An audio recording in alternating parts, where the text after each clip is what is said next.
জীৱনটো এই টুলুঙা নাওখনৰ দৰে দিয়কচোন। বহুত ৰিক্সত গৈ থাকিব লাগে। অকণমান পৰিলেই ডুবি যোৱা চান্স থাকে। গতিকে লাহে লাহে আগবাঢ়িব লাগে। বেছি জোৰত আগবাঢ়িলেও পৰি যোৱা চান্স থাকে।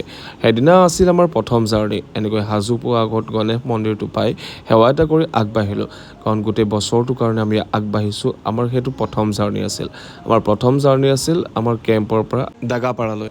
আহি থাকোঁতে পৰিৱেশবোৰ বৰ ধুনীয়া আৰু এনেকুৱা সেউজীয়া পৰিৱেশবোৰ দেখি ভালেই লাগে দিয়কচোন। এফালে চাই থাকোঁতে দেখিলোঁ এখন নদীত নাও খেল চলি আছে। তাৰ পাছত গম পালোঁ যে এইখনেই হৈছে পাগলাদিয়া নদী আৰু পাগলাদিয়া নদীত এনেকৈ ওচৰৰ ৰাইজে মিলি নাও খেল পাতিছে আৰু বহুত দূৰ দূৰণিৰ পৰা মানুহ আহি কম্পিটিশ্যন পাতিছে। এনেকৈ সন্ধিয়া হ'ল। সন্ধিয়া গ্ৰীণ ৰুমলৈ আহি আমি আৰম্ভ কৰি দিলোঁ মেকআপ আৰু ড্ৰেছ কৰিবলৈ। কাৰণ কিছু সময়ৰ পাছতে আমাৰ নাটক আৰম্ভ হ'ব আৰু আমাৰ কেম্পৰ পৰা ওলাই অহা প্ৰথম পেণ্ডেল।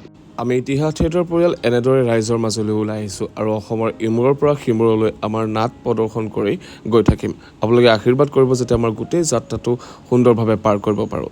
এনেকৈ কিছু সময়ৰ পাছতে আমাৰ নাটক আৰম্ভ হৈ গ'ল আৰু সকলো নাটকত ব্যস্ত হৈ গ'লোঁ। আৰু এইটো হৈছে আজিৰ দৃশ্য। আজি আমাৰ দ্বিতীয়টো যাত্ৰা আৰম্ভ হৈ গ'ল আৰু আমি আহি আছোঁ আঠিয়াবাৰীলৈ। দাগাপাৰাবাসী ৰাইজৰ ইমান অভূতপূৰ্ণ মৰম আৰু তিনিওখন নাটকতে ইমান দিয়া উৎসাহৰ বাবে বহুত বহুত ধন্যবাদ। আৰু অৱশেষতে এনেকৈ আমি আহি পালোহি আঠিয়াবাৰী।